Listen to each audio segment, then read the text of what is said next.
not the left. That one, right? Yeah. Oh, hey, welcome to Rambling Dudes. It's your boy, LaBreezy. It ain't easy. We got Yachty, we got Trevor here. We got fireworks as well. Maybe not. All right. Anyways, we are here to talk about things, all things wrestling, and just random things as well. So that's what we're here for. And I'm looking at this camera now. I'm getting used to the camera setup. I am not an on-air personality. But you know somebody who is? Trevor.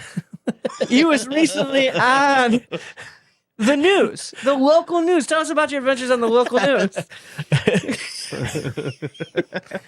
Yeah, let the people know. Well, my nephew thought it was funny because I was literally on my lunch. Like, he thought it was hilarious that they mentioned that. They're like, oh, sure, they put the fat guy on there. Like, oh, he was eating while he was talking. Did they get the lunch spot in the background? No, thankfully not. Where did you get lunch at? I was getting Little Caesars that day, so had to do their little lunch combo. As you can tell, I don't miss many meals, but yeah, it was cool. I mean, you know, it was fun to be on TV. It was fun to tell people I was actually on TV, and they're like, "For what?" And my brother is like, "Were you on Cops?" And I'm like, "No, I was not on Cops." So, Does that still air? I think it's like live PD now. I don't think I think Cops. It might be back now. I think it's on that Fox Nation subscribe service because I guess that's their audience. I don't really know. Cops, bad boys, what you want? What you gonna Talk do? about the news. Long running theme song, but no, it was just cool. They were asking us about the weather because it changed from 60 degrees to like 30 in a day, so it was fun. And what'd you say? I just said that's Michigan for you. That's okay, how hold it on is. So. 1 second, Yachty. All right, Yachty. Pretend to be the newscaster, all right? And then you, Trevor. Well, pretend to be you. Well, that's the thing. Okay. He didn't ask me questions though. Like he asked me, but he edited out his questions. Well, we could do that too. No, So we don't have to do that. look at the camera. They Look at the camera. No, Okay. no. And then ask the questions. On the news, I wasn't supposed to look at the camera. I was supposed to look at him. Look at Yachty. Yeah. Look at Yachty. Okay, and then ask a question, Yachty. How was the weather? I don't know. I have no idea.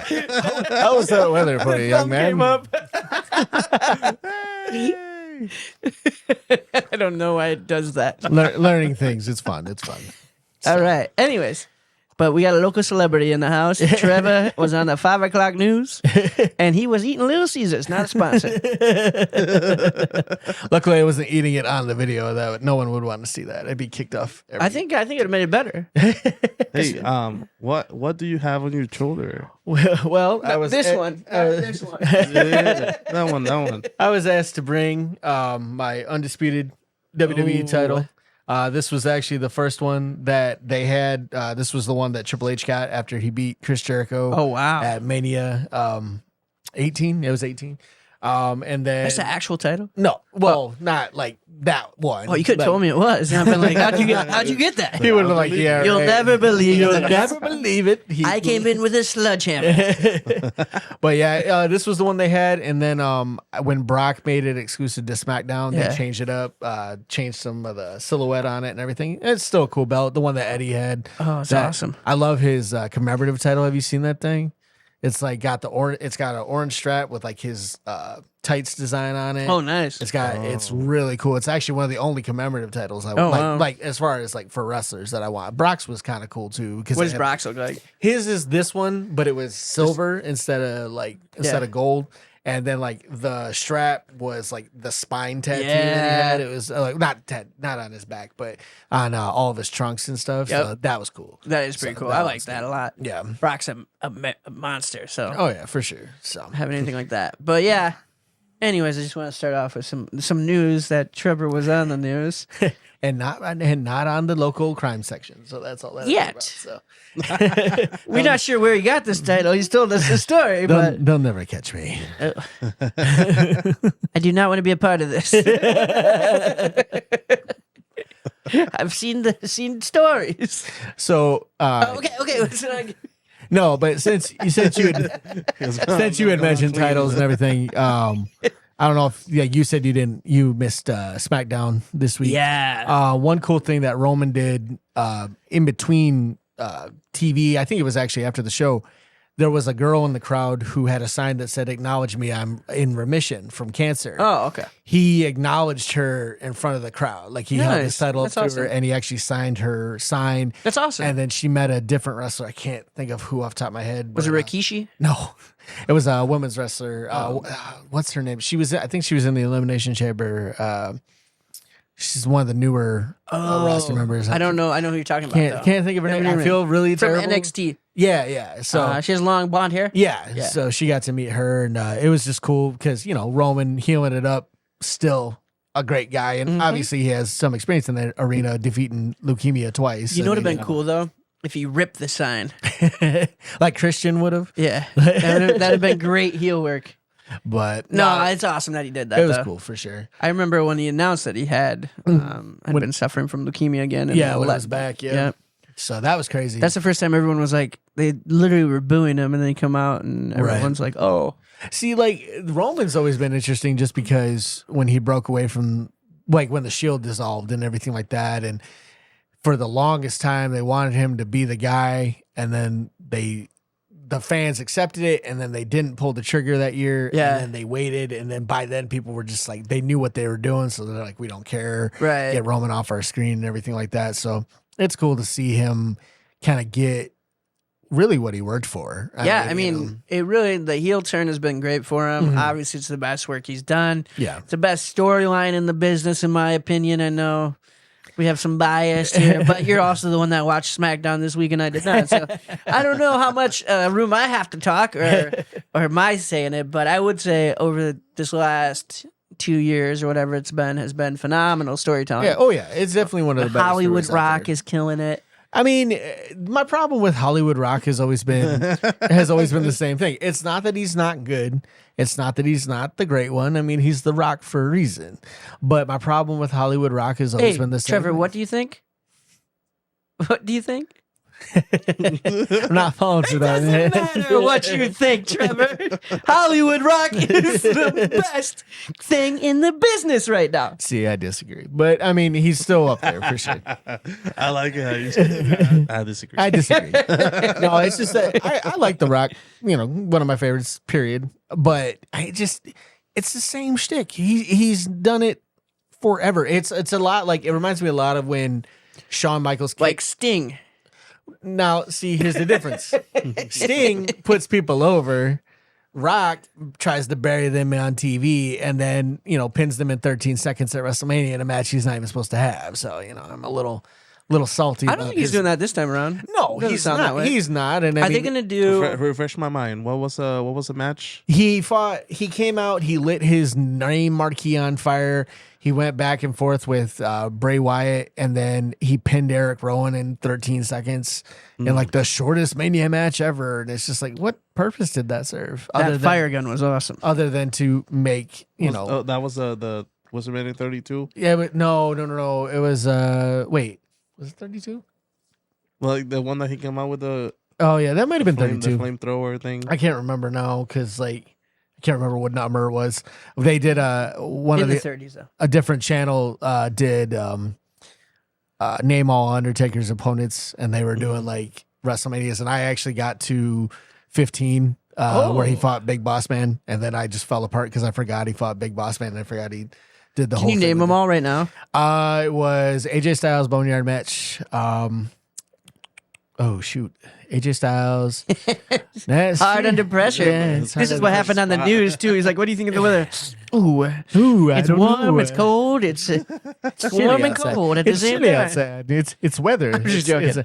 No, So you got AJ Styles Boneyard. it was AJ Styles Boneyard, and then that John Cena squash, and then it was before that the Roman Reigns loss, I believe. Yeah, it was Roman, and then he did what was it before Rome? Before it was the two Triple H matches. Wait, did he have one in between those? It was You're doing better than me. 2 Triple H matches, 2 Shawn Michaels matches. I can get through like at least. Oh no, those were before he lost to Brock. So yeah, it was. Shoot, who was it? Whatever. No, it was It's too many. It was well. I mean, he lost to Roman. He had beat Bray Wyatt, I think, the the one before that, he lost to Brock at 30, and then it was CM Punk, the 2 Triple H matches, the 2 Shawn Michaels matches. 24 was Edge, 23 was Batista, 22 was Mark Henry, 21 was Randy Orton, 20 was Kane, 19 was A-Train and Big Show. Okay. 18 was Ric Flair. Okay. 17 was Triple H the first time. 16 or WrestleMania 2000. I don't think he was actually there. And then no, he had one other one. No, it was Triple H, Ric Flair, Triple H, and then Big Boss Man. And then he had Diesel at Sid at 13, I think. Yeah. And then Diesel at 12. Oh my God. I think. And then 11, I can't remember. Oh, And wow. then, yeah. And then it falls apart for That's me 'cause- awesome. Yeah. So Now watch this, Yachty. Name the first 10 presidents. George Washington, John Adams, Thomas Jefferson. man, this guy's good. James Madison, I believe, was number 4. Number 5 was who was number 5? Was it John Adams again? Like not His John, son, like, yeah. it's like his son, not John Adams. And then His name was John Adams. 6 was man, yeah, I Still can't did remember. good. Did better than I thought he was going to do. Did a bit better than I would do, too. Fantastic job. Okay, now let's do state capitals. I'll just sing the wacko Warner Brothers Brothers song. But no, Do you know that? I don't know that. Okay. I could go, but I mean, like, not that. Let's not be ridiculous here.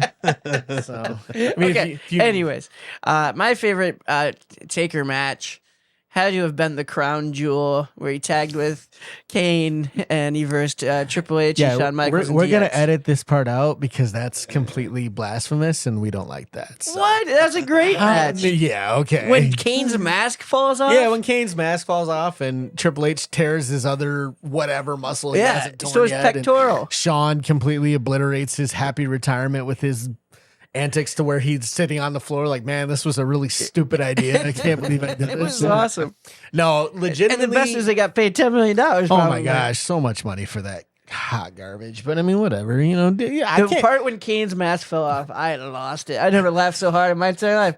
Like literally, he was Kane, not the mayor, not Kane the mayor, not the corporate Kane. He was Kane, and his mask fell off in the middle of the match. He had to pick it back up, and put it back on. This is before he. No, he was the mayor at the time. He did the show because they were paying him a lot of money to do it. It was DX versus the Brothers of Destruction, and It was so awesome.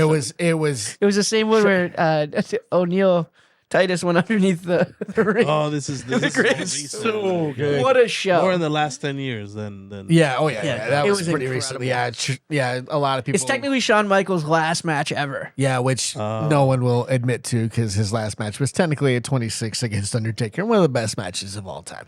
No, I would argue the Crown Jewel. no, you think Goldberg versus That was also Goldberg good versus when he got a Taker, concussion. where he dropped him on his head. Yeah, it was fantastic. Yeah, man. No, Anyways, that's obviously joking, but I enjoy the botches. You ever watch Botchamania? oh yeah, of I course, love yeah. that. I love that because I hate that they're not good, but I also I like that they are good at the same time. Like the botches. Oh yeah, What is this? It's called Botchamania. they Is it like a literally YouTube thing. Yeah, and it's Yeah. like botches from like independent level to pro level. one of my favorite weird botches. I almost no one seems to remember it. It was like in the Rumble. I can't remember which one. That's the problem. Like it was We're probably talking my language now. Botches. probably 2002 to like 2008. There was a Hardcore Holly was in a Rumble and he was supposed to get eliminated, but when he got hit, he was too far away from the ropes. So he literally threw himself. He ran back and threw himself over. It was so bad. And I was dying. I'm like, why did he do that? And it's just like, I get like I couldn't come up with a different spot. It's like when who was it? Mark Henry or whoever like hit Batista with the rope or whatever. And he like threw himself back and like roadrunnered backwards on that thing. The Wile E. My Coyote. favorite one is when I think it was Batista and Cena were the last in the Rumble, Mhm. and then and Vince both- blew up both Both his his quads, quads yeah. on the way down, Yep. Yeah. and they both landed at the same time. Yep. technically. Well, I mean, actually, if you watch this, it's pretty pretty close. dang close. Yeah. I mean, it's one of the few like you. But my favorite's watching the old man. I guess I don't know for like supporting that guy, but running like. Oh, he was so Nothing, mad because he was legit ticked. They Yeah. weren't supposed to go over it. Batista was supposed to hang on. yeah, And because of the way they went over, he couldn't. It was and- awesome. He couldn't stop his own. Yeah, and then yeah. he's just sitting in the ring He's like just sitting Yeah, there. he Like, couldn't get up and in then, immense pain. Yeah. Well, he walked back and Yeah. Shane was like, hey man, let's go get you checked out. He's like, I'm gonna finish the show. And he's like, no, let's get you checked out. And like he said, so I turned away from my dad. And he said, then my dad, I heard him yell, and I looked over and he had fallen over because both his quads were gone. torn. So that was crazy. he always gave Triple H crap about it later because he came back faster from 2 blown quads Yep. than Triple H came back from the 1. But I mean, it was a completely different situation. Yeah. I mean, Triple H tore his completely off the bone during a match, got put in the walls of Jericho. You ever hear the story of Kurt Angle getting knocked out? Which time? It was a Triple H Rock where it hit Triple Threat. yeah, he got the concussion. He did get knocked out, but Yeah, they said he was snoring. Yeah, well- they went to put him through the table. Yeah. and he hit the monitor. Well, Square the up. table broke away. The Yeah. table wasn't supposed to break, and Triple H goes up for the pedigree, and he falls early, I've seen and you that, just see Kurt just drop, and he's out of it, and that's why Triple H grabs the hammer. It's Yeah. to signal the Rock to come out. And they sent Kurt back, and then they just improved. Yeah, he came back out to stop the. He just goes, I had no clue Yeah, where he I was at. Didn't have a clue, man. Talk about a guy who, for character wise, I did not appreciate growing up, and in a lot of ways, I still People kind of say this about Kurt, yeah. Well, it's one of those things. He's like, my favorite wrestler. It's one of those things like I can respect the heck out of a guy who literally broke his neck, won the Olympics Yeah. in a match that he probably all right, I won't even say probably shouldn't have been participating in. Have you watched the documentary? Yeah, it's awesome. He had 12 shots of Novocaine in his neck. Yeah, yep. So he couldn't feel it. And like the first Olympic match that he was in qualifiers, a guy literally was like wrenching on his Yeah, neck 'cause he knew he was hurt. Yeah, he knew his neck was bad, so he was trying to hurt him, and it like that's so crazy. He had to me. go to like 7 different doctors just to get him be able to wrestle. Like some guy had to approve him. I just picture Kurt just like basically like you're gonna clear me or And literally he was like, I can't, like I might not be able to beat him physically, but I'm gonna beat him in cardio. So he like ran every day, like 15 miles and all this crazy It was stuff. crazy. Kurt, the wrestling machine is very apt. I mean, the guy, again, a guy whose character work I did not appreciate when I was younger. I thought he was annoying as crap because he just drove me nuts, and that's what he's supposed to do. Yeah. And like We I just didn't get it at the time. right? Yeah, exactly. He did not grasp it, and Right. then to see him go out and just absolutely kill it every time he gets in the ring, it's like this dude is phenomenal. Yeah. And then like The natural ability. yeah, just to watch a guy who went to a level that no other professional wrestler can say. I mean, Bobby Lashley did the military Olympics, silver medalist in military Olympics. That's amazing. Who was it? Ken Patera, old school guy. Yeah. Was a silver medalist in the Olympics that he was in. I don't think it was for wrestling. I think it was for weight. No, I think it was wrestling. Another big dude. Doing Right. that. But Kurt Angle did everything. I mean, he inspired Brock Lesnar. Brock Lesnar said, he goes, I wanted to be Kurt Angle. Kurt Angle won the gold medal. I wanted to be the best, but just to see Kurt overcome everything he's overcome is just phenomenal. Yeah, especially It's his crazy. family and all Oh, the yeah. deaths in his family. Yeah, like the fact that it's so funny to hear like And there's how addiction his and all brothers did not want him to be a pro wrestler. They're like, we don't do that crap. It's fake. You do the real thing. And he's just like, I can make a lot of money doing this. And he was originally going to sign for WWE back in '96.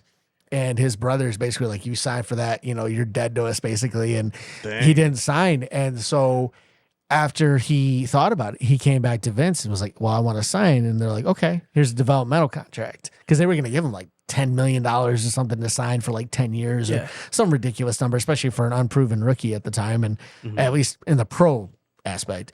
And so when he signed, they're like, okay, here's the developmental contract. He goes, well, what happened to the other one? He goes, well, that was last time. That's not this time.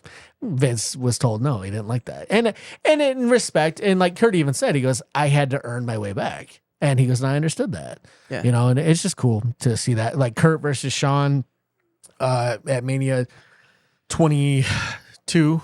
What about King of the Ring against Shane O'Mac? I mean, you talk about a match that'll forever live It's in infamy. Oh my! The fact that he couldn't get the stupid thud. thing to break, and you hear the melon crack on the ground from when Shane just drops head first. And I love how he said, "Well, Vince is telling me before I got there, take care of my son." Yeah. He goes, and then I dang near killed him. It's just like, I was afraid to go through the curtain. Yeah. Like he's gonna rip my head off. But I think, and he broke his tailbone. Yep. On that match too. Yep. When he did the suplex on the concrete, he fractured. He's like, I think I broke my tailbone. Like, and that was in the old WWE. Don't try this at home. Yep. He would be like, I think I broke my tailbone. And that's legit. Kurt saying, so it just Kurt Angle. Talk about a guy who just, if you watch just wrestling wise, one of the best, if not the best, to ever do it, especially from that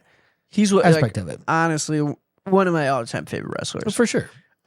Just because I wrestled in high school as well, so the Olympic aspect, but just watching him, I didn't know that at the time, but like watching him progress through his character is incredible.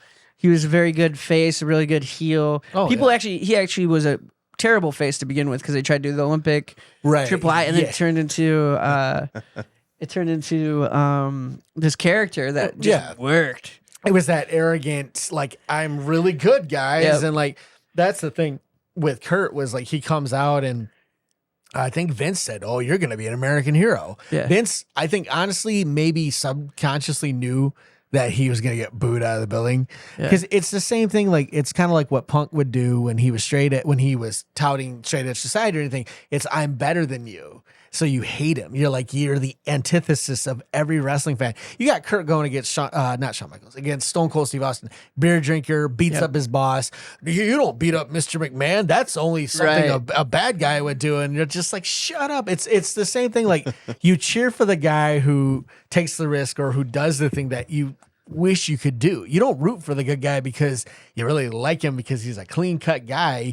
You cheer. That's why Jeff Hardy was so big. Yeah, he jump off ladders. Yeah, Jeff's jumping off ladders. He's doing crazy stuff, and then like you got CM Punk who's out there like, oh, I'm straight edge. I don't drink. I don't smoke. And like the fans are with their beer in their hand are booing you out of the building. Yeah. But it works. It's great character work for sure. That reminds me of recently there was a video that they showed for Jeff Hardy.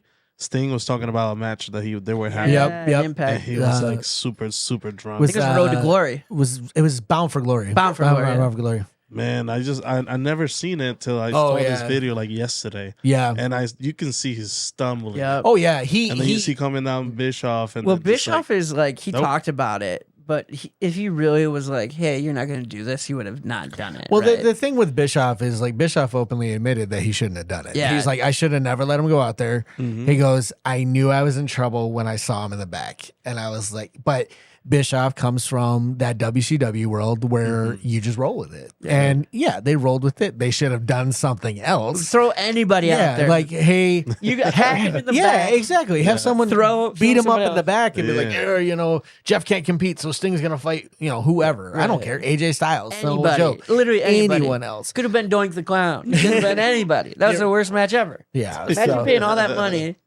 And then the main event, you're super pumped is Jeff Hardy and Sting.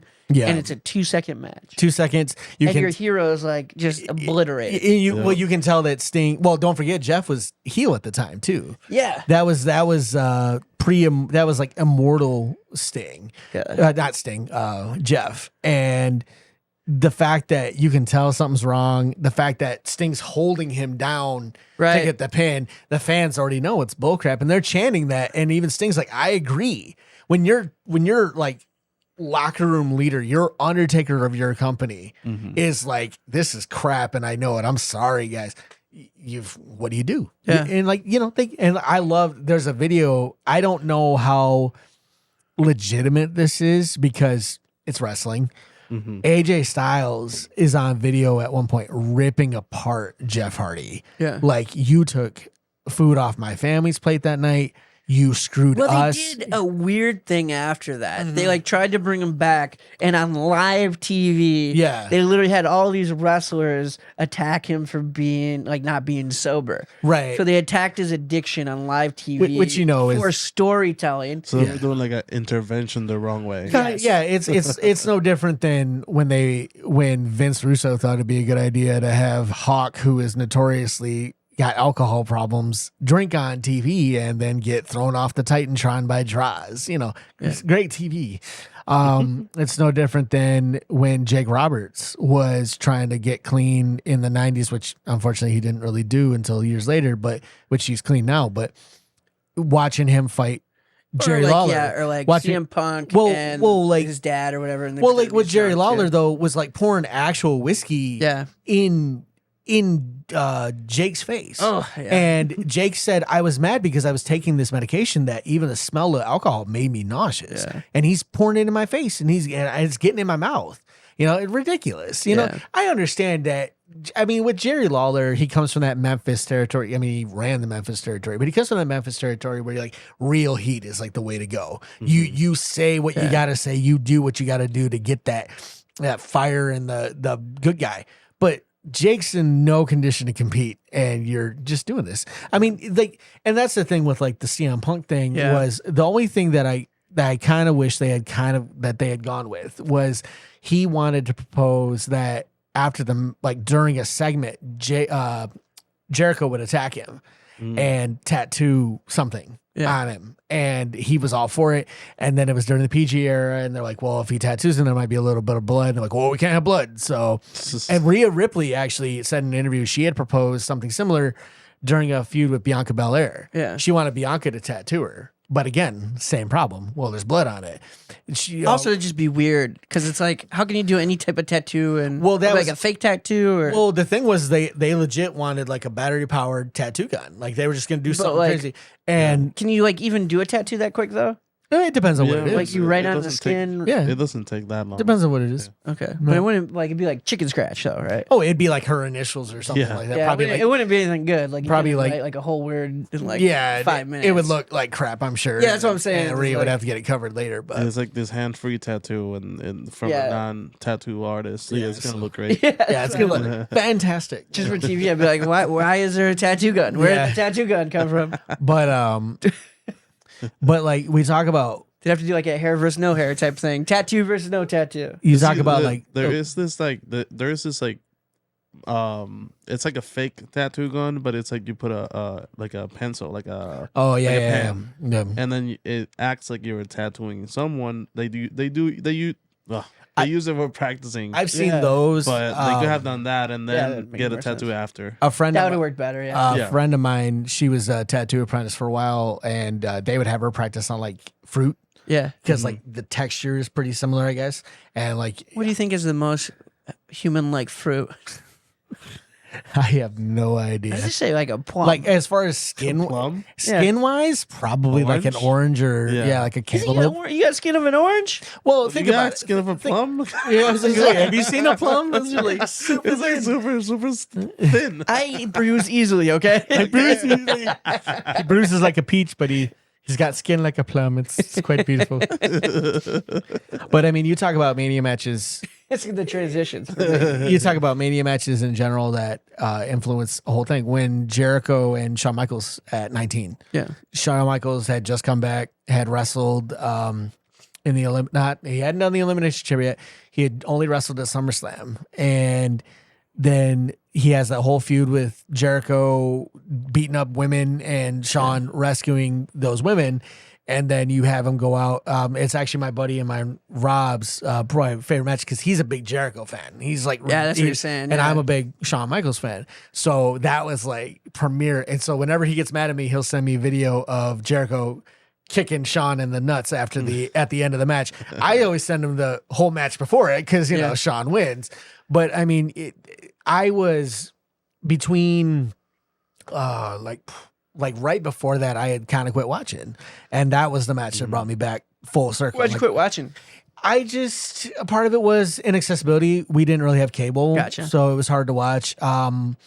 It was at a time where being a wrestling fan wasn't cool anymore. Hey, that's what everyone goes through. I Was feel that like. around like high school? Yeah. Yep. Same. It was. What year were your high school?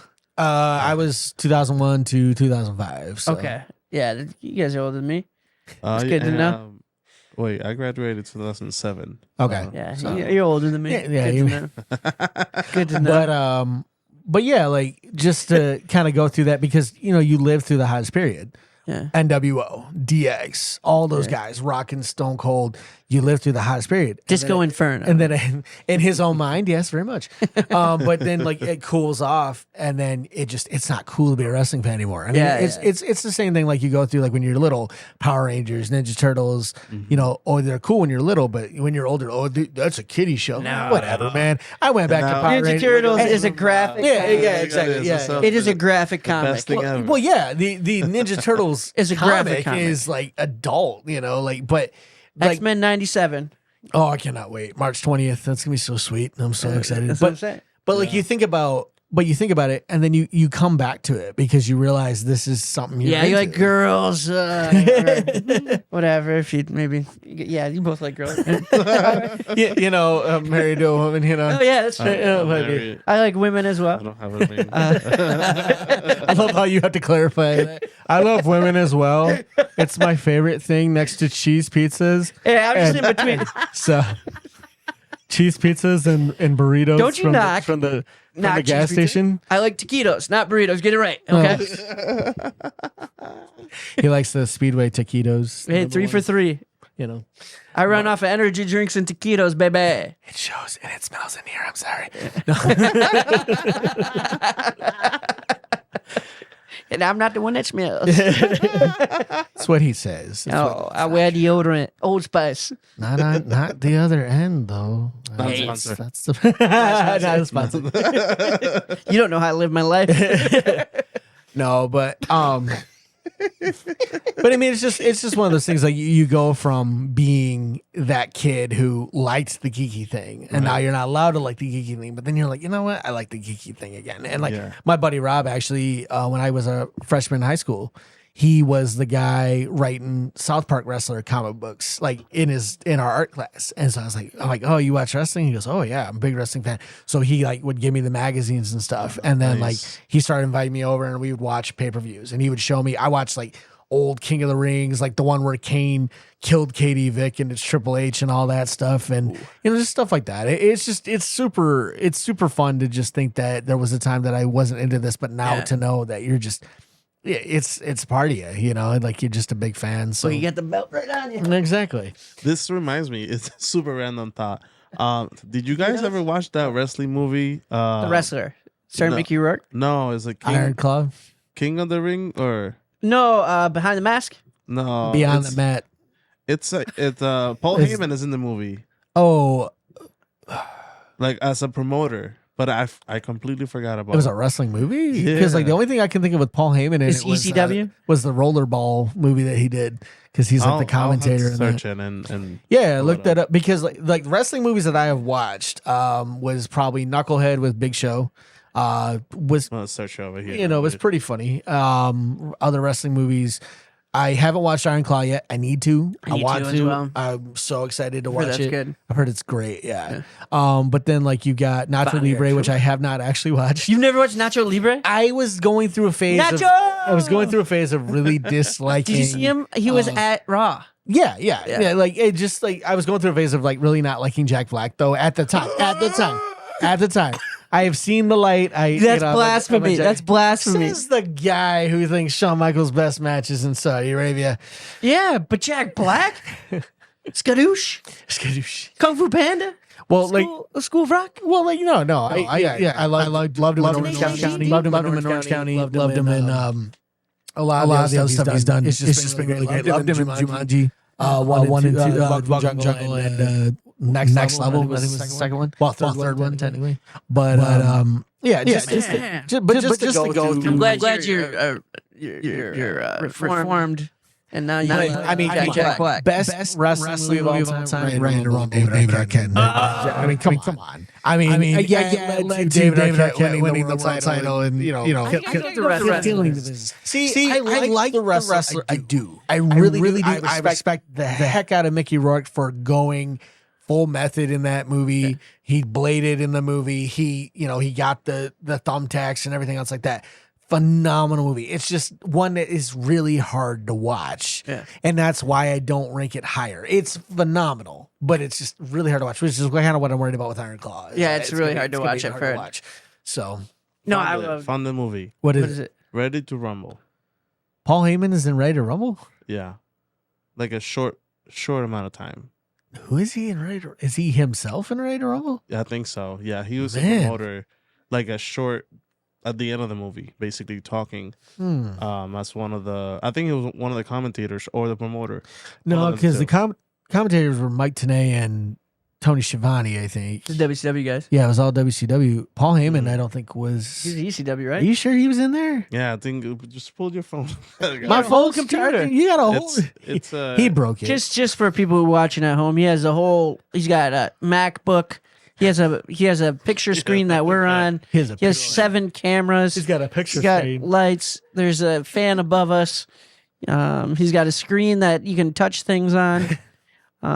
He's got a head massager to the right. Looks like he takes a scalp massager. Looks like he takes some apple cider vinegar pills. It's just what's going on in here.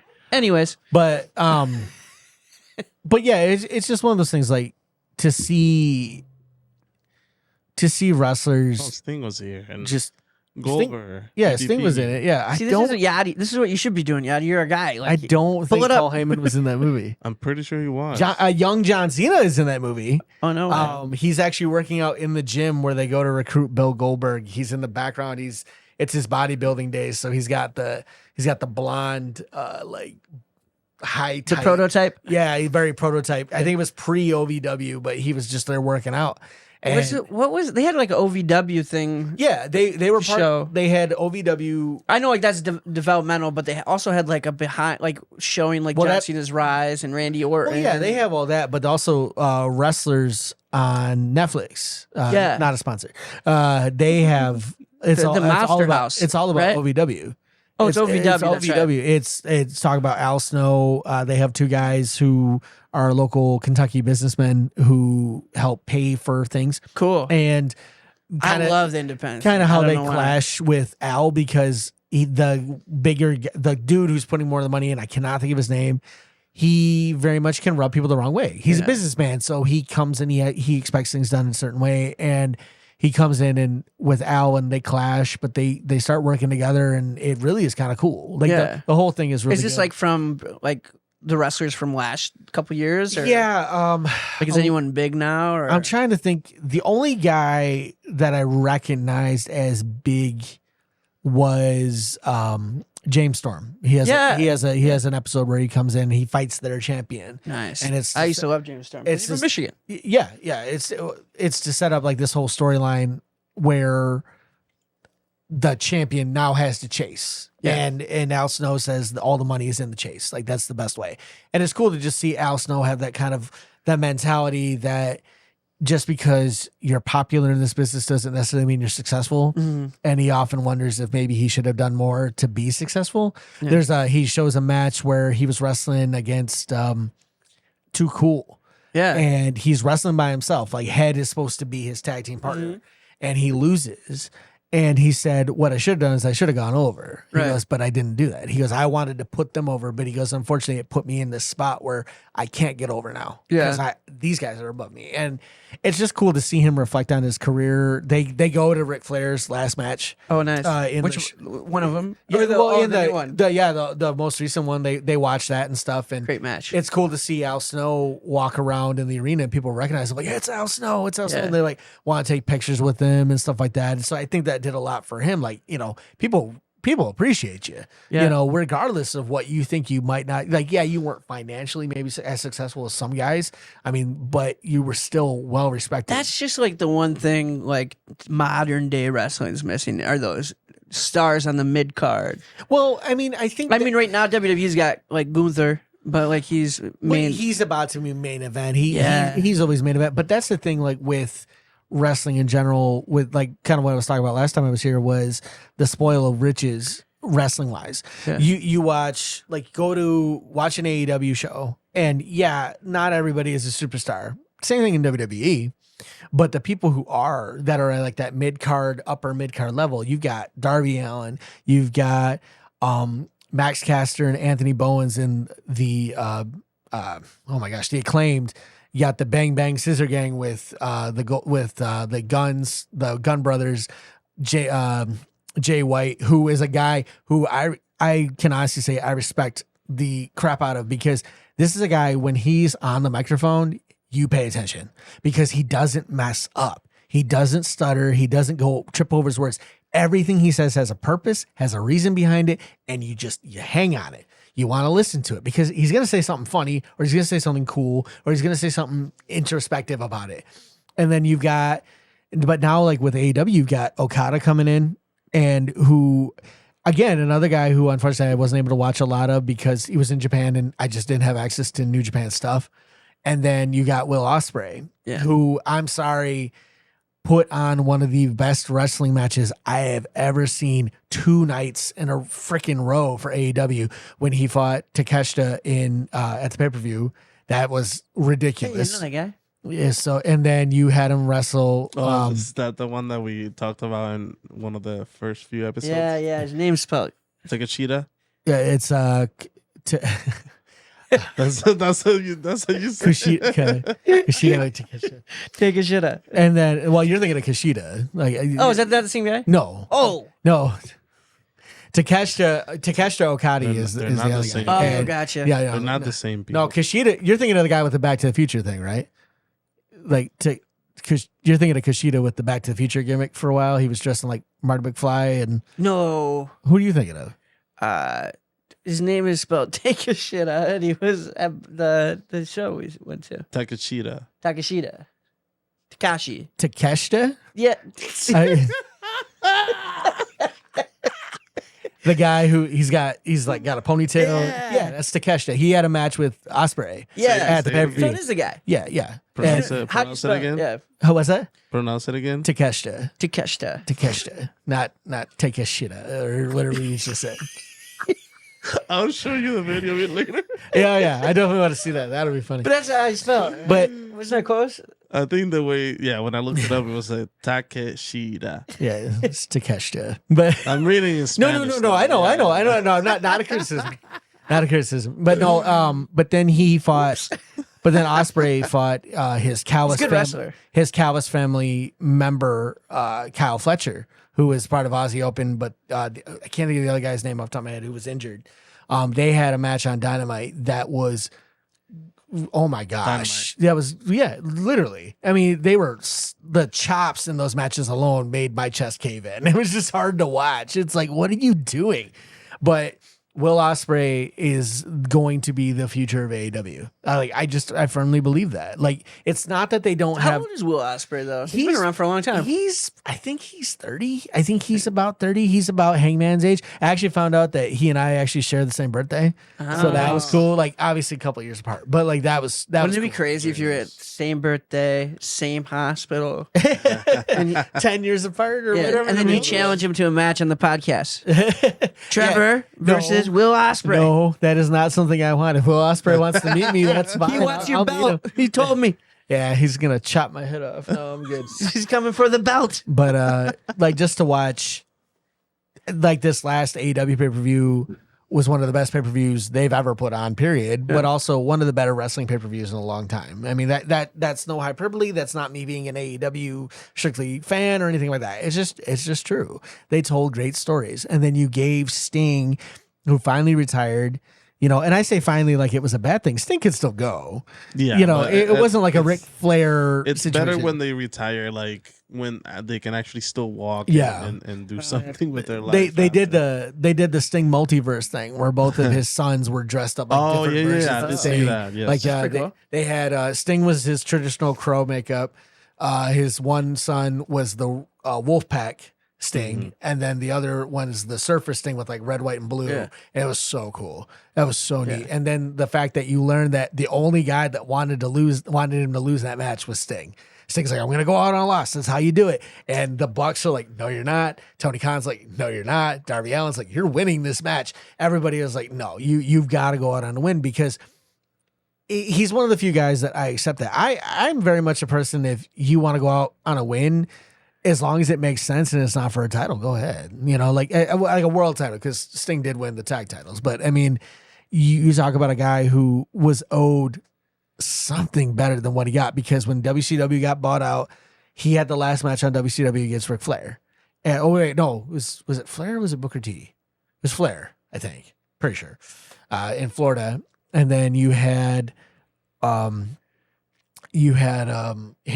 do the thing they did in WWE where he lost Triple H at Mania, and then he lost to Rollins. Neck went out. Yeah, he got hurt and everything like that. So you have him come back to the business, do something with it, and just, oh my gosh, poetic, perfect ending. It's one of those things, like, the only thing I kind of want is if he does go back to WWE for any reason. I don't see why he would, but if he does, they need to make up for what they did last time. Just have him do something cool. Have him be the guy that helps Cody fight off the bloodline. Like, have him show up at Mania in like full Sting regalia and just baseball bat the bloodline out of the way, so that Cody can finally have his one-on-one match with Roman again and win this time. Or that'd be like a stretch. I don't know if he'd come back that quick. Oh no, it won't happen. I'm sure, even though he's done. There've been rumors about Stone Cold, maybe. Well, I mean, it would make sense for the story, him and Rock, that history there. But I mean, it's one of those things, like, if Stone Cold comes back for another match, kind of like what he did with Kevin Owens, I want it to be against CM Punk. Yeah. The beer drinking, finger waving, toughest SOB in the business versus the straight edge savior. Yeah, CM Punk. Should have happened in 2014. Yeah, should have happened a long time ago. Can you explain one thing for me, though? What's up? I never understood the big deal with CM Punk. Okay. Yeah, ironically, you are not the first person to ask me about that. I'm a big CM Punk fan. I think what it comes with Punk, what it boils down to mostly is just he's different in the sense that he has that old school mentality of he's going to make you hate him or love him before he ever gets in the ring. His wrestling ability is that kind of old school ring psychology of just, he's going to tell you a story. You might not know where it's going to go, but you're going to like it when he's done. With CM Punk, it's his mic skills. With CM Punk, he's going to make you feel something when he's talking either down to you, building you up, or running down or going over whoever he's talking to. CM Punk has this ability that a lot of the older guys had, like Piper, Flair, all those guys. I see Piper in him. Yeah, when they would. Well, that's one of his biggest inspirations. That was actually one of the reasons he got into wrestling, is he would watch old tapes of Piper and he loved them. I think too, it's like going against the grain, if you will, like looking at it, kind of anti-authoritative, like also anti-big production, like even in the WWE, like going into fourth wall. Yeah. Kind of Deadpool-esque, if you will. When he was a guy who, like, he even said it, like, I was a guy for all intents and purposes, just never should have been WWE champion. He broke a mold in a way because he forced them to do it. He had the tattoos. He had the sleeves. Vince hates tattoos. Vince can't stand them. Punk was champion with full sleeves, with everything. He did it his own way. And that was kind of the thing, is he is that anti-hero that like, he always called himself the voice of the voiceless. He is that in a lot of ways. He was an outlier when the main event scene was Randy Orton and John Cena, two very big, very built dudes who are company guys. Randy Orton came up in the business. John Cena was a bodybuilder before he was ever a professional wrestler. All CM Punk wanted to be was a professional wrestler, and that's kind of where it comes in too. Vince hated the term. It's like Mick Foley. Exactly. A guy who will talk and will make you feel something. A guy who will tell you a story and tell you exactly what he's going to do, and you're going to believe him. And that was the thing, like, that was why I struggled at first when he came back to WWE, because there were so many years of him just saying, I hate WWE. I'll never go back. They screwed me over. And they did. They absolutely did. They fired him on his wedding day. How do you recover from that? You don't. Granted, you know. But I thought that he quit in the middle of the show or something. So what happened with that? People. So the way he tells it, and like I only say this because I don't know. I wasn't there. But I've listened. He's got the belt too. I've listened to his podcast, the podcast with Colt Cabana, the infamous podcast that ended up getting him and Colt sued and kind of destroyed their friendship, actually. But he said he was injured for about a year. He had been having a lot of problems. He had like knee problems. His elbow was screwed up. If you watch old tapes around that time, he had his elbow taped like a lot. He had like this, like, he said I would have to like hold a really heavy weight to stretch my arm out. They would wrap it and then I could do stuff with it. So he was always wrestling hurt. JR was quoted as saying there wasn't a time where I didn't see him with an ice pack or something. He was always hurt, but he was always there. He gave everything he could. He did everything he should have. He did everything he was asked. And then when he claimed that he had and I say he claimed just because, again, wasn't there, but he said he had a MRSA staph infection on his hip. Doctor didn't treat it. He treated it with Z-Packs, he said. And then he said that when he got that treated, that's when he really got irritated. He's just like, okay, they're not helping me. I'm sick. I'm beat up. I'm tired. He was in the middle of that long reign that he had, which up until Roman Reigns was the longest reign in the last 20 years, 400 some odd days. He was trying to get to Mania. That's all he wanted. He wanted a main event, one WrestleMania. That's all he wanted. He was tired of being hung up on it. Because if you watch his original run of that 400 plus days, he doesn't main event a pay-per-view. John Cena main events a lot of those pay-per-views. It's like when Macho Man was champion and Hogan would main event. It's like, why is Hogan main eventing? Your world champion should be main eventing. Well, he's bigger than the belt. No, he's not. I mean, he's a superstar. Don't ever misunderstand me, especially at the time. Hogan was the man. But to put him above your champion doesn't make any sense. So Punk goes out. He finds out he's losing to The Rock at the Rumble. He tries to say, what if I carry it to Mania? Because he said at Mania it would have been day like 500. And he goes, that'd have been cool. They said, well, you're going to lose to The Rock because Cena Rock needs the title now because it was the second one. And he goes, what if we make it a triple threat? Like, no, we're going to go with Rock and Cena. So he loses to The Rock, who was gassed 3 minutes into that match. No disrespect. Rock was Hollywood. He wasn't in shape. Rock was Hollywood. He wasn't wrestling all the time, but he's gassed. He's blown up. They do the Shield angle where the Shield came out and beat up The Rock. Cena. The Shield was actually CM Punk's idea. Yeah, exactly. Yeah, he originally wanted Dean. Well, he was Dean Ambrose at the time. John Moxley, Seth Rollins, and Chris Hero. They nixed Hero, so then they brought in he was Liaki there, but they brought in Roman Reigns. And he's like, cool, but then they took it away from him because he was supposed to kind of be their leader. Yeah. And then like a Nexus type thing. Yeah, kind of like, yeah. No, he's coming out to beat up the Nexus, I believe it was, right? Well, he had joined up the Nexus after Wade Barrett got buried by John Cena. Yeah. And then that whole thing fell apart. Yeah, I think it was like early on they were talking about doing something like that. So he comes out and he does this thing. Rock wins the title. Rock then doesn't lose it at Elimination Chamber. CM Punk doesn't win it back. He goes to Mania, and they're like, "You're gonna wrestle Undertaker. You're gonna lose." He's like, "Why am I gonna lose? He doesn't wrestle but one time a year. Well, this is gonna make you the biggest heel in the business. How is losing to a 56-year-old man who wrestles one time a year make me the biggest heel in the business?" And he didn't understand it. And they're like, well, you'll make money. So he said, I wrestled with the biggest chip on my shoulder I've ever had. He went out, stole the show. That's the best match on that show. Watch that show if you can stomach it. Watch WrestleMania 29 and tell me what the best match is. It's Taker versus Punk. It's hands down Taker versus Punk. So he does this whole thing. He gets injured in the Rumble the next year. He gets a concussion middle of the Rumble. He said He said Kofi came in, did that roll in where he comes up and he clotheslined him. He said, I flat back and hit my head. He's like, crap, I'm concussed. He rolls over. The trainer's like, what do you want me to do? And he's like, never mind. He's like, I'll do it. He stays in the match. He gets chokeslammed by Kane. Well, they go to Cleveland, and that's why when he came back, he mentioned that building. He just said, he comes, he has a meeting with Vince, and he's just like, I'm sick, I'm beat up, I'm tired, I'm going home. I'm going home. He wasn't quitting necessarily because he didn't say, I want out of my contract or anything like that. He's like, I'm just going home. I'm tired. I'm sick. I'm done. Vince tries to convince him to stay. He goes, well, you can wrestle Triple H at Mania. And he said that he looked at Triple H and he said, with all due respect, I do not need to wrestle you. You need to wrestle me. I don't want this. I don't need this. He goes, I resent you for not putting me over at SummerSlam when I was white hot as far as fandom. You buried me. Because he did. Like, if you look back, Triple H was retired. He has a match with Punk at either SummerSlam or one of those pay-per-views. I think it was SummerSlam. Punk is in the hottest period. It's about to be the second coming of the second summer of Punk. Buries him. He wins. Why?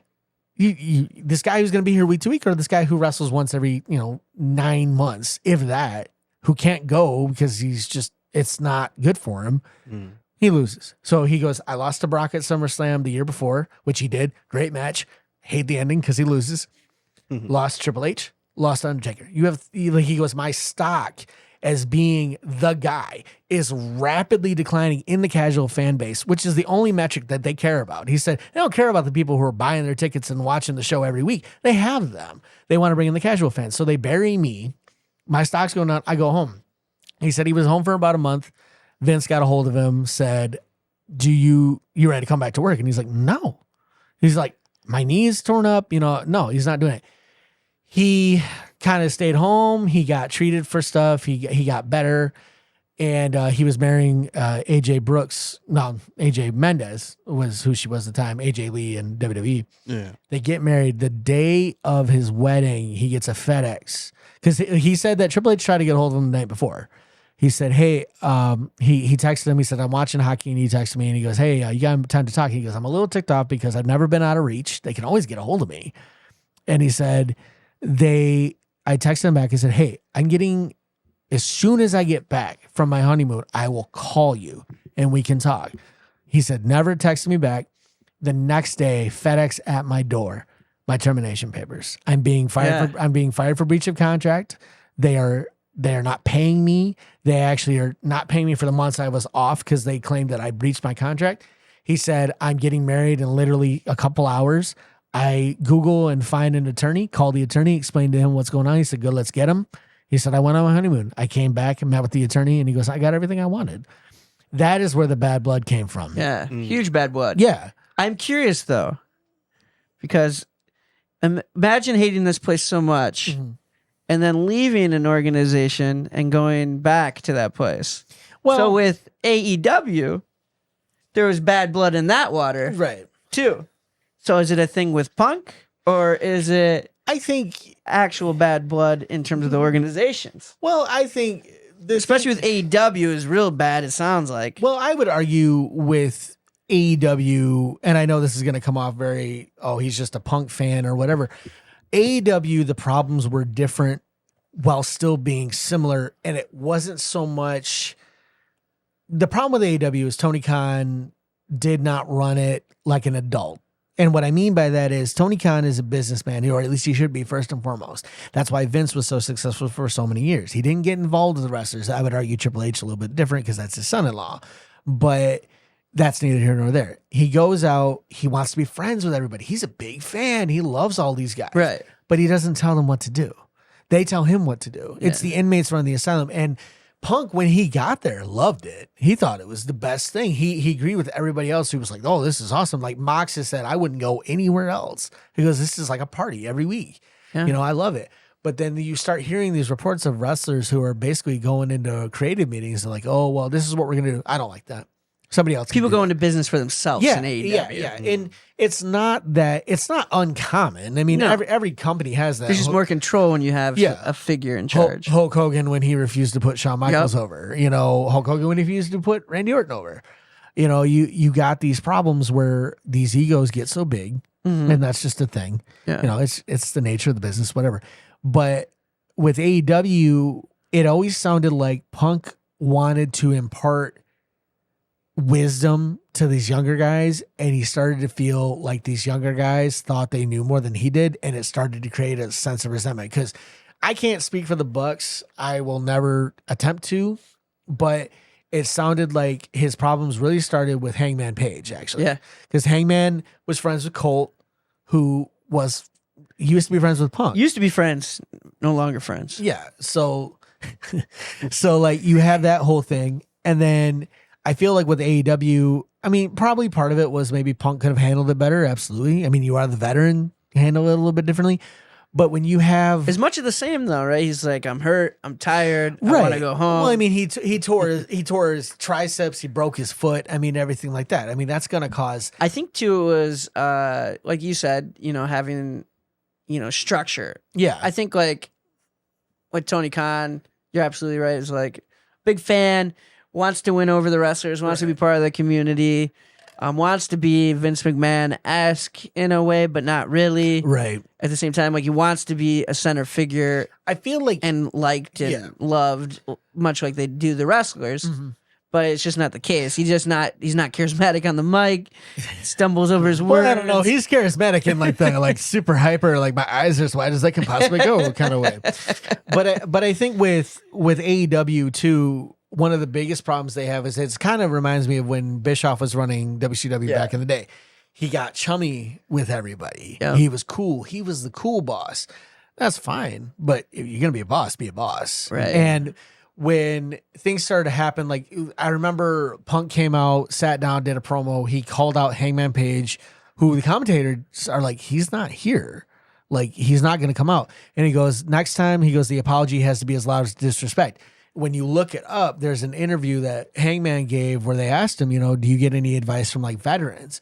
No, I don't like to take advice. I don't listen to advice. Punk took that personally because it's like, I've tried to help you and you don't want me to help you because you claim you know so much. And he called him stupid on live TV. Yeah. He's like, you're an idiot.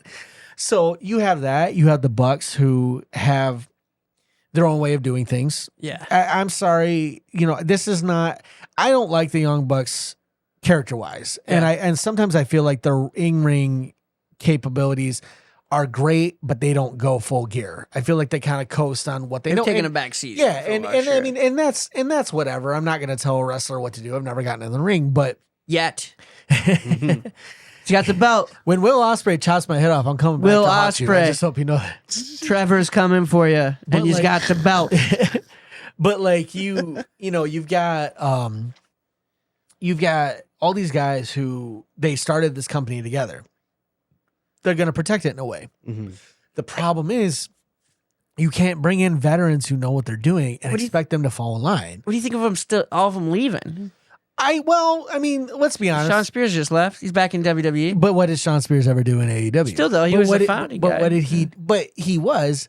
But think about it. Wasn't he had a C in front of his name at one point, right? Was AEW? He had a what? A C? Like wasn't he like CO? No, he wasn't anything like that. Shawn Spears was just a guy that they wanted to bring in because he was Ty Dillinger in WWE, and he got brought to main roster and completely wasted. That was the Vince era. Same story with AEW. Because he's back with WWE. I mean, the thing with WWE, the thing with AEW, I think will always be this. It's just that they try, but again, you have one guy running things, and if you have so many people telling you they're not going to do anything, I want to do this. They might know more than me, so yeah, I'm going to bring him in.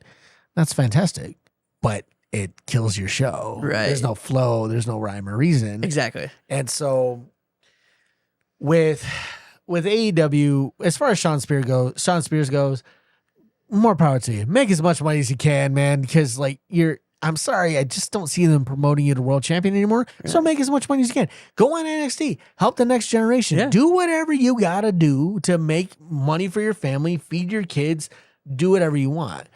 The thing with AEW is, and like, we had talked about, you had mentioned how it always felt like they brought people in just to sideline them and everything. And I admitted that too. I mean, Miro is a prime example of that. Andrade is another one of that. It's mainly WWE talent, I think. But that's the thing, though, is like you had guys who were trying to jump ship because they were so sick of the Vince crap, the Kevin Dunn stuff. They're like, I want out. I'll go anywhere. Oh, AEW pays good money. I'll go out there. I was watching that. I honestly believe they went there because it was a better option. It was a better option. It was better pay. It was better creatively. Yeah. I mean, look at Malachi Black. This dude is doing. Well, we thought it was. They thought it was. Well, I mean, yeah. I mean, but that's any job. Like, if you do even if you put it net frame by frame, Aleister Black versus Malachi Black, I'd say Aleister Black in his time at NXT had a significantly larger impact than Malachi Black in AEW. Well, yes, and in a way, it's a different take, I think, just because when he was Aleister Black, I mean, in NXT, crushed it, absolutely. Yeah. But then they brought him to the main roster and they ruined him. Well, they tried to ruin him. He took as much crap as they gave him and tried to polish it up and be like, this is great. This is what I'm doing. And then they had no faith in him. They released him. This is how much. Is he released right now? Is he still? No, he just re-signed, I think. Oh, okay. I was going to say, because like Triple H in charge. Well, there was rumors that he was going to leave, but he likes the creative freedom he gets in AEW. And I'm doing nothing. Well, that was why Okada didn't go to WWE, is he liked the idea that he could still live. No, it's cool. Like, you have an opportunity. He could still live in Japan, creative, and stuff like that. But I think with Malachi, I don't know. I keep pointing and snapping at you. But. He's hoping it'll do something on the screen, but but the thing with I'm Mike Wazowski, but the thing with AEW, I think in general, is they're doing better. It's just one of those things like if they had done it differently even a year ago, how much further would they be? Right. Because we're talking 5 years and your company is still kind of in the starting blocks. Right. And I'm not talking crowd numbers. Because honestly, well, it's important. It's important, but it's not as important as people want to think it is. Well, you still got to turn a profit, right? Well, you do have to turn a profit, but their first year they were profitable. Yeah. How many wrestling companies can say in their first year they were profitable? OVW operated at a loss for years. I mean, it's just like, are they operating profitable now? OVW? No, or AEW. Oh, as far as I know, okay. But I don't know. They haven't really said anything. All I know is that the first year they did what they thought was impossible. Yeah, they crushed it. Yeah, absolutely. They absolutely thought it was. They had a lot of steam. Yeah, a lot of steam. I mean, the thing that I think took a big wind out of their sails was when Cody left. Yeah, huge. As much as I understand it, and as much as I love Cody in WWE, and I'm excited for him to finally win the championship and all this stuff. You have a guy who was there from the beginning, a guy who teamed with the Young Bucks. Arguably, almost created it, right? Because he was the guy who was like planning these shows, planting the seeds. Him, Matt, and Nick are on a plaque at the event center that they did All In.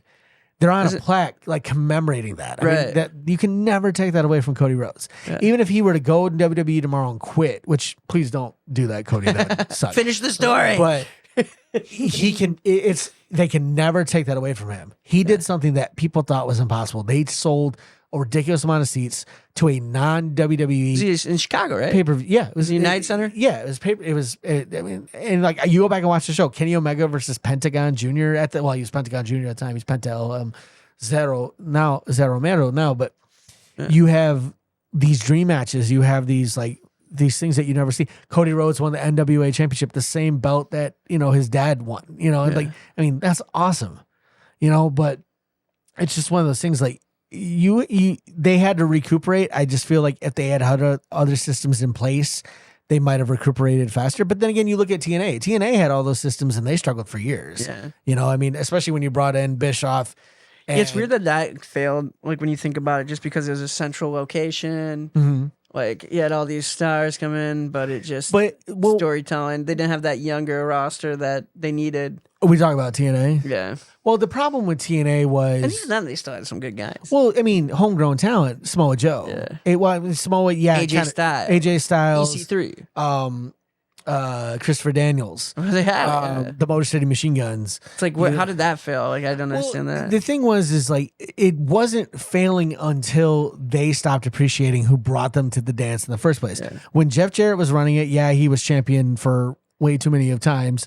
I mean, that's Jeff Jarrett in general. But Smashing guitars. But you talk about a company that had homegrown talent, had names that people knew. People knew who AJ Styles was. He wasn't in any of the big six-sided ring too. Yeah, I mean, this six-sided ring. You had all these things. The reason it struggled was they tried to bring in Hogan and Bischoff to try to bring something up. I don't know why. I don't know how. I don't know whose brilliant idea that was. But then you have him come in and it's like initial buzz versus longevity, right? But then you take all these really weird decisions. You get rid of the six-sided ring, which granted some of the wrestlers will tell you was a better decision because it's hard to wrestle in. The X division. But I mean, you start burying all of your homegrown talent. Yeah. You have Dixie Carter go out and who's your president. You have her go out and basically run the roster down. You guys aren't doing enough. And it's like you're panning across the crowd of AJ Styles, Samoa Joe, Christopher Daniels, these guys who have been there since day one, these guys who have bled for this company, and you're telling them they're not worth any more than anybody else. Are you kidding me? Right. Like, what are you doing? So then it just became a matter of like, well, they don't appreciate me. I'm just gonna go, and then AJ goes to Japan, crushes it as part of the Bullet Club, comes to WWE to some of the biggest fanfare you'd heard in a long time, and crushed it in WWE for a long time. Had great matches. I still love his Finn Balor versus him match that was the substitute for him versus Sister Abigail, aka Bray Wyatt, who got sick right before that match, thankfully, in that aspect, as far as like we got a great match out of it anyway. I remember when I first started watching TNA, it's because in Puerto Rico we had our own wrestling, like IWA and the WWC, and it's still that's still going on. That's Carlito's family runs it.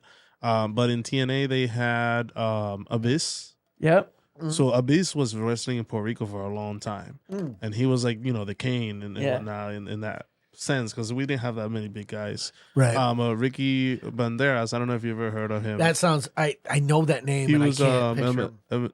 Judas Messias was his name in. Oh, TNA. okay. All right. That's okay. So yeah, I knew him. When he went to TNA, that's when I started watching. Right. Because he left. Like he was one of the big part of why I watched the wrestling in Puerto Rico. Right. And then he left and he did his thing outside of Puerto Rico and became bigger. I think he went to like Lucha Underground at one point too. Yeah. Oh, I love AAA and AAA as well. Yeah, AAA is MLW is great too. Yeah, I mean the Puerto Rican wrestling scene is one that I didn't know was as big as it was. Yeah. I watched the Dark Side of the Ring about Brody Lee. Yeah. Brody King, excuse me. RIP to both of them actually, but to know how crazy fanatic, the Puerto Rican wrestling scene is. It's just so cool to learn about. It's so neat because you would think growing up in a Hispanic household, I would know Lucha Libre. And the funny thing is Nacho Libre.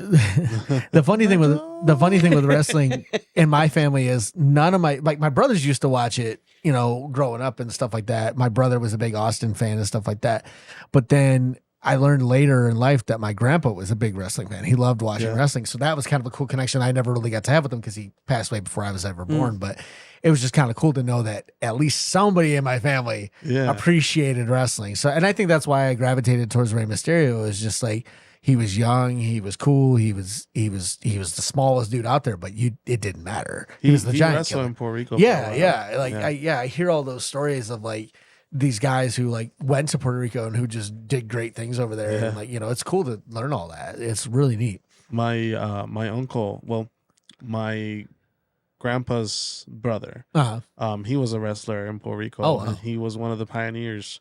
Not pioneers, but he was one of the first to do it bigger. He had a wrestling school. Okay. I tried to wrestle, but I hurt my back. On the first day? No, before I even started. Oh. So I couldn't I couldn't wrestle. But his name was Martillo, the hammer. And why do I know that? I swear I know that. Funny thing is he actually was living in Lansing. Oh, okay. A long time ago. And that's why you're here now. No. But I didn't know this until I saw an interview of him. There's this page that interviews wrestlers in Puerto Rico, and they had him over just before he passed. I think it's been like within the last 10 years. Okay. But yeah, like when I went first to the IWA, the first show I went to IWA, which Savio Vega. Oh yeah. He was the creator, or he started it with the Boricuas, like the Miguel Perez. Yeah.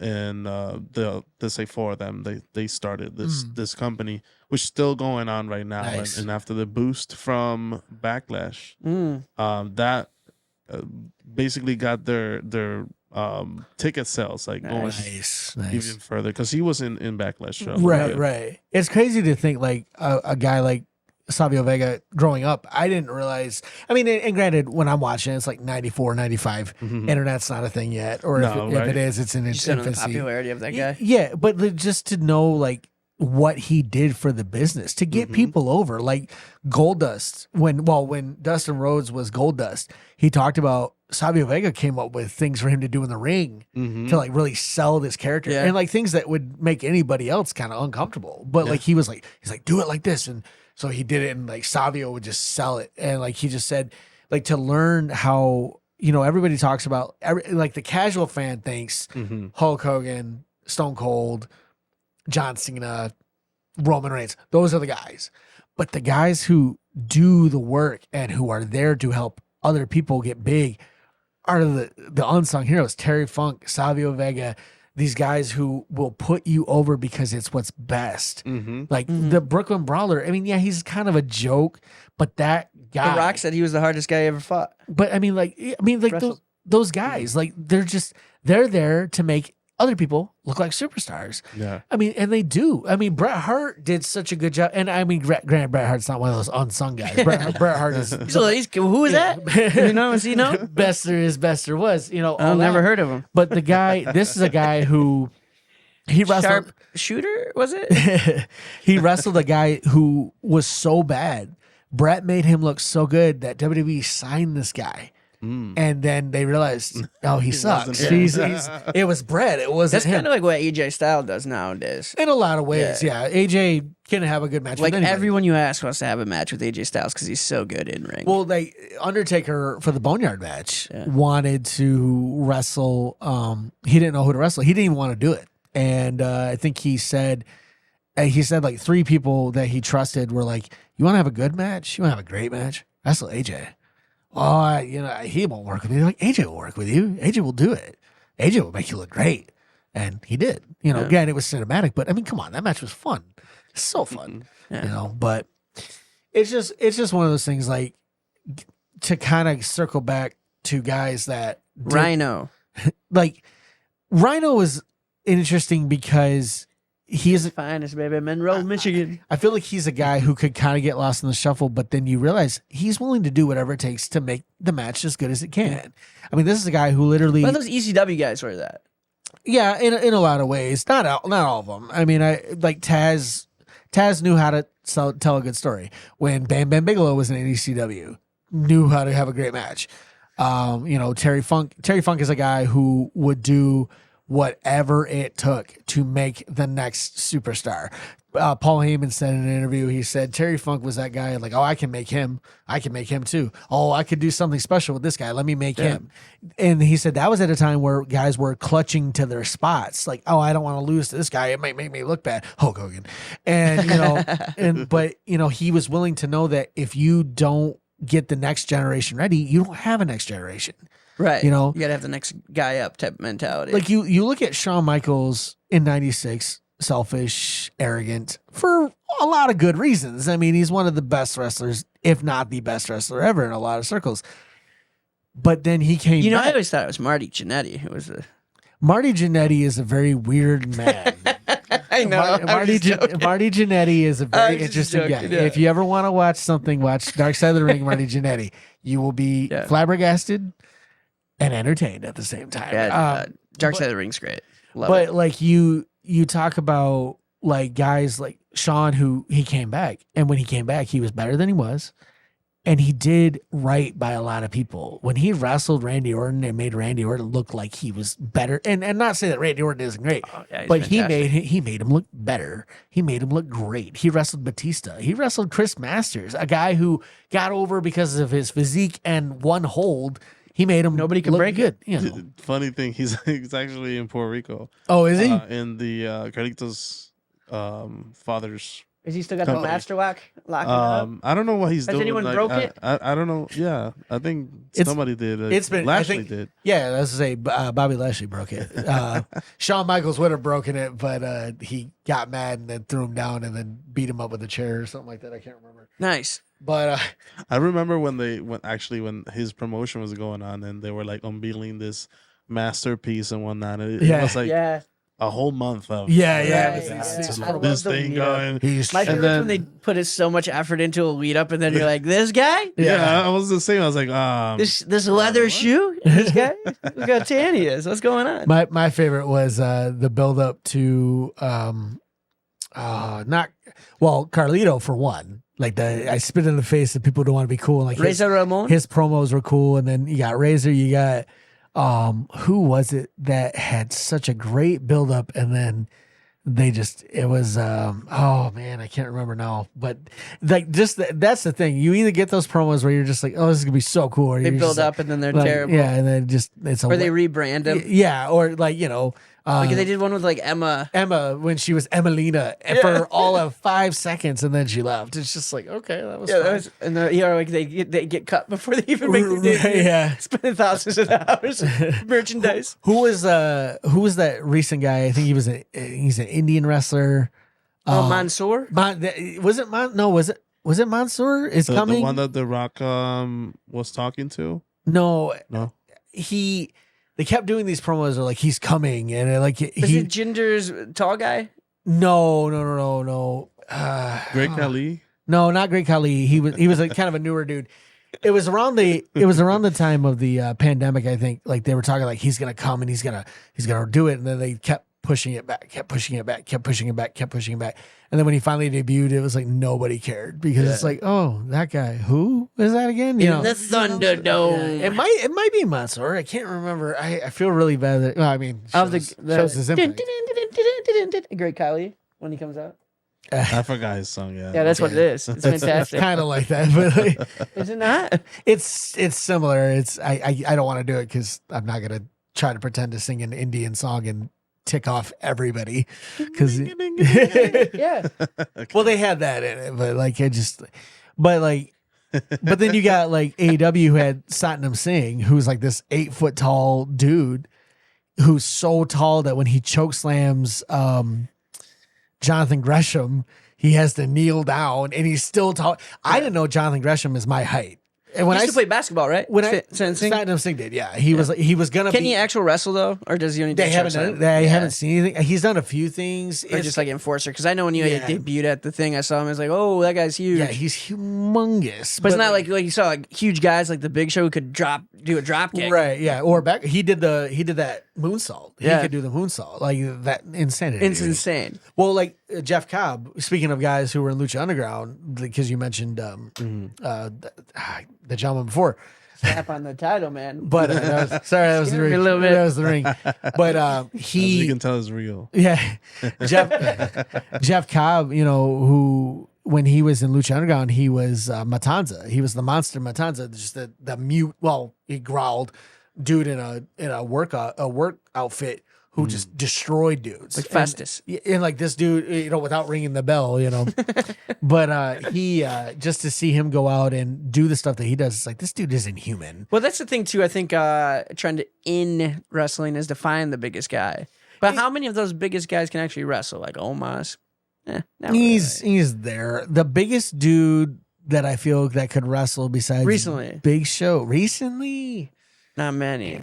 Maybe Big Bill from WWE. Well, he was Big Cass in WWE. Big Bass. No, he's Big Bill, which is that his name for real?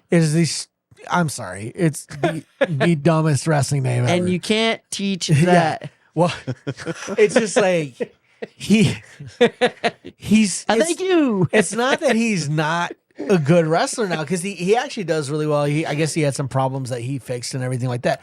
And it's not that he's not good at what he does, but that's the lamest name ever. It's Big Bill. This isn't 1979. This is 2024. Who came up with that name? Was it him? I probably. I would. He's like, could you imagine? Pretty He's like, creative. my name's William. My name is Big Bill. I am big.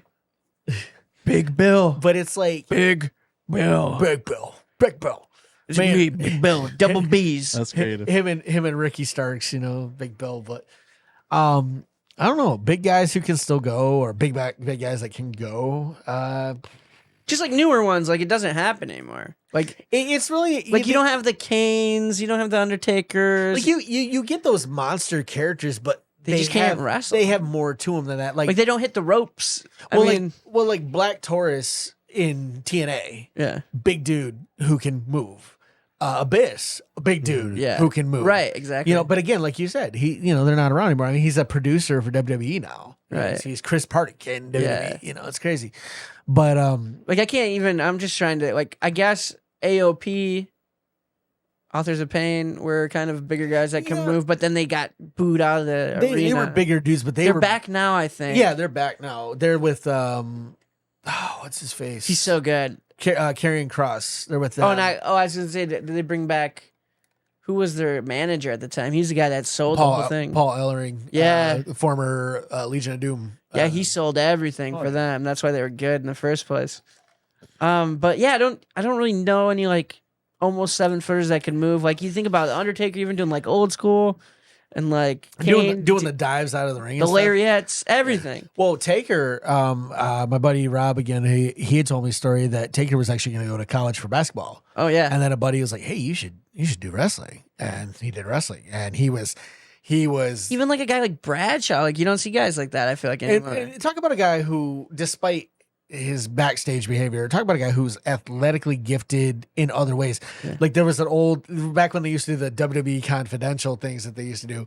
He was playing horse with like other bigger guys, and he was doing moves, and I'm like, that guy can move like that. And this is before he cut his hair, and he was the business guy. He was the cowboy. Which was a great heel. No, it was a great heel. His matches sucked. Yeah. I'm sorry, but but as far as hating a guy, as far as wanting a dude to just lose and just be beaten, he had it. Yeah, it was. Oh, you couldn't wait for someone to destroy him, and then when he kept winning, and you're just like, whatever. And you could just hear that cowbell. Yeah. That was the stock market bell. That's the closing bell in the stock market. But like, when John Cena ascended to greatness finally at 21 and took him down, and then their Judgment Day, I Quit match, a match that made John Cena John Cena. Yeah. I mean, he was not that cool again for a long time because like. Damn. Yeah, I mean, like he did so well, but like just to watch him, just like catchphrases over here. do other famous catchphrases. Guess that superstar. Hey, before we move on the bigger guys, did you guys ever watch a match of Great Khali and always worry that he was gonna break a leg or something? Yes, like him walking through the arena, I thought, like through the down the Titantron. And you're like ding ding ding ding ding ding, and he's like walking, and he's like his leg is limp. His one leg is like tilted to the side. Right. But my favorite's when he squashed people's heads. The watermelon. And karate chopped. Yeah, the Khali chop. He had one of the best chops though, like to the chest. Like it was like effortless because he's so huge. But the thing is like he always did it like that. Like he always looked like he was chopping him in the head, and it was just like it was like watching a Three Stooges episode. It was like what are you doing? That's my kind of wrestler right there. Khali was a guy who I didn't understand how he got where I understood why. He's huge. He's a strong guy too. Yeah. Oh yeah. Big dude. I loved him in the longest yard. Yeah. But talk about a guy who cannot move. Right, exactly. It's like, what are you doing? That's why I was looking at the match and I was like, oh, this is gonna be the day. Yep. He's like, it's gonna snap. He's gonna pull a Sid Vicious and like. My favorite is like, you ever notice how they have these big guys and they can't find costumes that fit them? Yeah. So like he natural windbreaker pants for the Great Khali is what he wears to the ring, and then Omos you finally got a coat. Yeah, Omos has had that tank top and pants that fit. Nobody can fit it. Giant Gonzalez with the fake fur, and the fake muscles, and then the Yeti when he was around. He was dirty toilet paper. Like, at least is what it looked like. It's so awesome. Right, guys, I love gimmicks like that. It's big dudes who can move, who underrated. I mean, like Vader. Right? Vader was a big dude who can move. Yeah, Yokozuna. Bam Bam Bigelow. Yokozuna before he got too big. Yeah, Yokozuna was dude. fantastic. I was just like, what is this guy doing? Even like Rikishi as a big guy. Rikishi for sure. Yeah, Rikishi for sure. Absolutely. Wow. Just bigger dudes. That maybe right now Keith Lee. Yeah, for sure. Otis surprises me. I will not lie. Otis was kind of one of those like.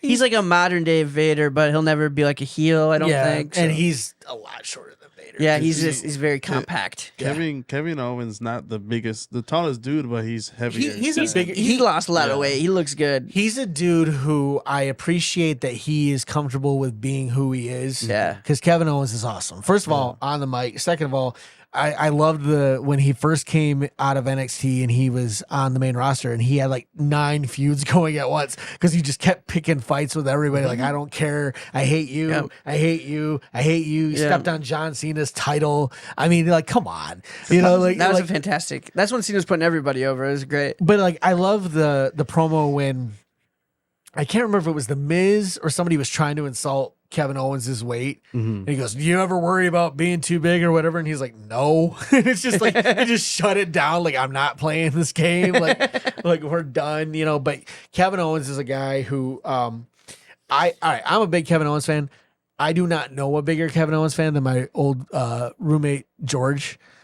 All right. So do you remember, it was during the dark years, I call them, when the Authority was around. Seth Rollins was going. It was right after they had crowned. Finn had just relinquished the Universal title because he got injured. So they had Seth, Kevin Owens. Can't remember who the other two were in the match. Big Papa Pump. No, thankfully not. But they had. It was Seth Rollins had just beaten. He had just eliminated, I think, Roman. He had just eliminated Roman Reigns, and then Triple H was out there, and everybody's like, "Oh, he's gonna screw Kevin Owens. They're gonna screw, Seth Rollins is gonna win again because Seth had it and like lost it." And then Owens is laying in the corner. Triple H grabs him up, is about to pedigree him. He looks at Seth and he's like, "This is for you." And then he doesn't do it. Turns around, kicks Rollins, pedigree. My man George jumped up and was like, "Pin him!"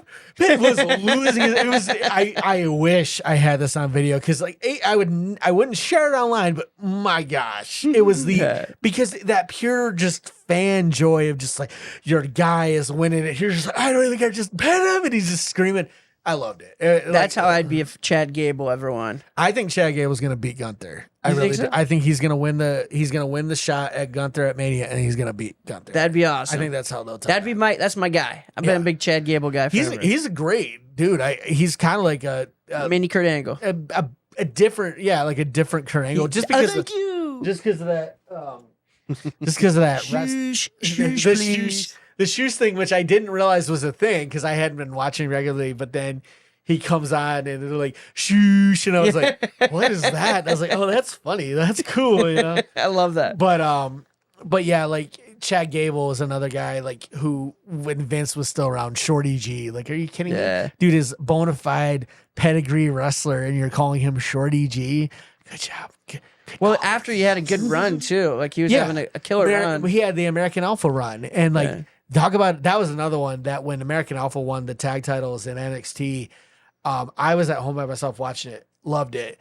My roommate, George at the time, he watched it at home that night when he came back from work because he was working late. And he said, he goes, it was so hard to be quiet. He goes, because I was so happy because we were both big Alpha Academy, like American Alpha, like get them. And then, and then they won, and he said, "Oh, I was dancing in my chair." I'm like, "Oh, I'm sure you were. I'm sure you were," because I was, But yeah, it's just one of those things. Like, I love the current crop because a lot of these guys aren't that stereo prototype wrestler. MJF, even as ripped as MJF is not a big guy. No. He's still a smaller dude. Right. You know, I met Ethan Page at Comic-Con. Ethan Page is taller than a lot of those guys, but he's still thin. He's cut. What comic does he write? He was actually there because it was him, Ruby Soho was there. Okay, yeah. They go to a lot of Comic Cons like wrestlers do. Britt Yeah. Baker was there too. Oh, cool. My roommate met Britt. I met Ruby the year she was there, and then it was I met Ethan Page kind of on accident. I was wearing my Lucha Bros t-shirt, and because I love the Lucha Brothers, and he looked at me and he went like, and I did it back to him, and he's like. he was like, you know, and he was so cool. He had you had that fan moment. Yeah, he cut a promo on George because nice. George was talking to him because we weren't in line to meet him. We were in line to meet Ruby, but they were next to each other. And he said, "Oh man," he goes, "I just want to say I was really bummed that you and Scorpio Sky didn't get your match because I thought that would have been cool." And mind you, at the time, storyline wise, Scorpio and Ethan Page were best friends. He goes, "Oh, I see how it is. You want me to fight my best friend? You want me to beat up? I hope you fight with your friends. I hope you guys get in a fight in a parking lot later." And just cuts this promo, and I am dying. I'm like, "Oh my gosh, this is so cool." He's cutting a promo on him, and it was so fun. Ethan Page is a cool guy, you know, and everything like that. So he won me over, even if he didn't. I was already kind of over with him anyway, but he won me over with that. So how to work carrying the belt. Just to close it out, guys. What is your favorite time that you got to meet a wrestler? Like, what's your favorite meeting a wrestler, or like if you doing the fireworks, man? Put it away.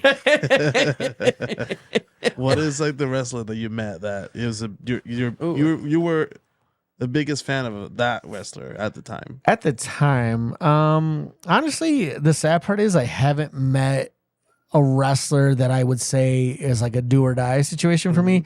I wanted to meet Shawn Michaels. He was at Motor City Comic Con. Unfortunately, he was only there on the day I wasn't going. And it was kind of expensive to meet him. And at the time, I just wasn't doing it. I would love to meet Shawn. I'd love to meet Punk. I'd love to meet Ray.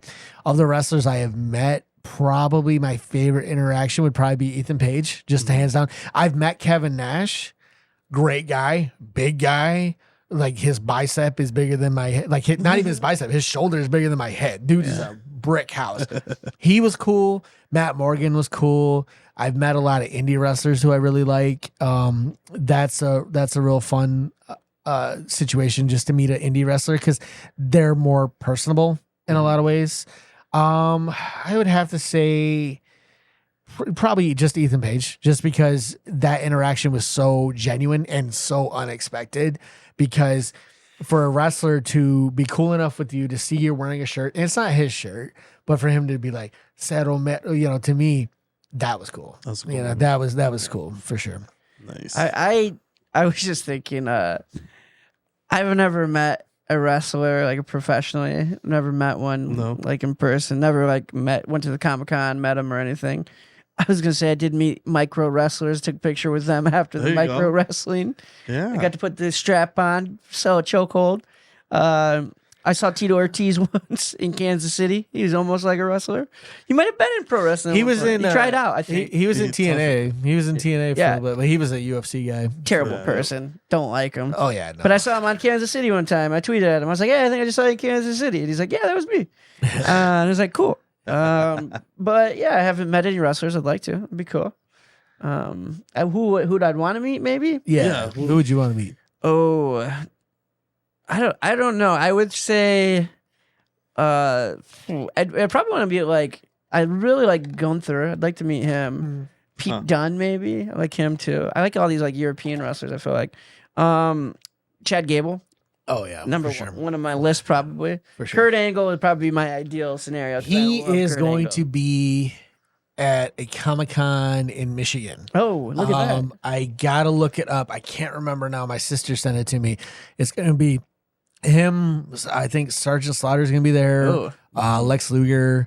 I like the old school wrestlers guys, but Kurt's gonna be there. Yeah. So if you want to meet Kurt, that'd probably be the best time. Probably like Stone Cold would be cool. Stone Cold would be cool if I can meet Stone Cold. What about you, Yachty? I'll have to say The Rock. The Rock. Yeah. But I did get to meet Ric Flair. Ooh, with Dave. Moment. Yeah, it was like last year. I was supposed to go there. but he's just he's so far on it. You know, no disrespect to the guy, but he's just in a rough spot now. I think if I had to pick out of the current crop, Ric Flair. I think I would like to meet some AEW guys. I want to meet Alex Shelley of the Motor City Machine Guns. Been a big fan of his for years. He actually inspired a lot of like wrestler looks I had on video games and stuff. But I would say Motor City Machine Guns would be cool. I want to meet Penta just once. Just him and his brother Phoenix would just be so cool. Just as they're two Mexican wrestlers who I saw break into the United States really with Lucha Underground. Nice. And then just to meet them would be really cool. Rey Mysterio, another one. But yeah, I'd say of the current guys that are current wrestling, I'd love to meet Will Ospreay just to say I met R-Truth, a guy who R-Truth would be fun. R-Truth would be really like fun. Ron the Truth Killings. Yeah, I mean, dog. R-Truth would be cool. Well, he was K Quick, and K Quick. He was K Quick before he was R-Truth, but he would be cool. Yeah, I should say too, Carlitos, of course. Oh, of course, yeah. And Damian Priest. Damian Priest would be sweet. Puerto Rican. I want to meet Finn Balor. Finn Balor would be cool. just. Actually, Dominic too. I like Dominic. Dom would be cool. Did you see him get booed at his own wedding? Oh, yeah, it was so funny.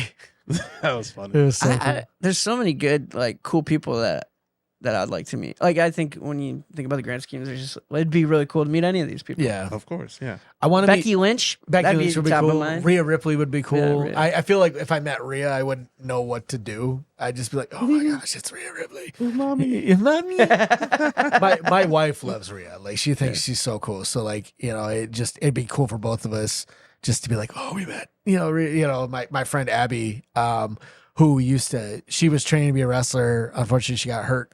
So she wasn't able to complete that. She was a ref for a long time too. And she loves Rhea too. So like, it's one of those things, like if we ever get a chance, we're like, all three of us are going, like, fan it out, like, but yeah, Dom would be cool. And then, like, you know, it's so funny because, like, as much as Dom heals it up just by existing, you know that guy has got some cool stories to tell, especially about his dad, like, you know, or just even himself. Like, I liked how Damian Priest said that when he first met Dom, he didn't really know what to think of him, and then now they're like best friends. Yeah, so that's cool. Yeah, Damian Priest would be another one. Yeah. He was a guy who, when I first saw him in NXT, I was like, oh, he's cool, and then he came up and he's part of the Judgment Day. I was like, oh, I'm in. And then they kicked Edge out and brought Finn in. I'm like, oh, I'm definitely in now. Like, this is sweet. So we got to think of, like, they have. That's a cool story. We should try to think of lower people that'd be more easily meetable. Go to an indie show that are coming up. And then we'd be like, hey, you want to jump on the podcast? But I wouldn't call it lower people. I would say starting up. Yeah, the newer people. Rookies. Newer people. He called next you gen. lower. I did. He called you lower. Him, And I'm taking the belt not next me. week. Will Ospreay's gonna chop his head off. Thanks for tuning into the Rambling Guys. Peace out. It's dudes. The Rambling Dudes.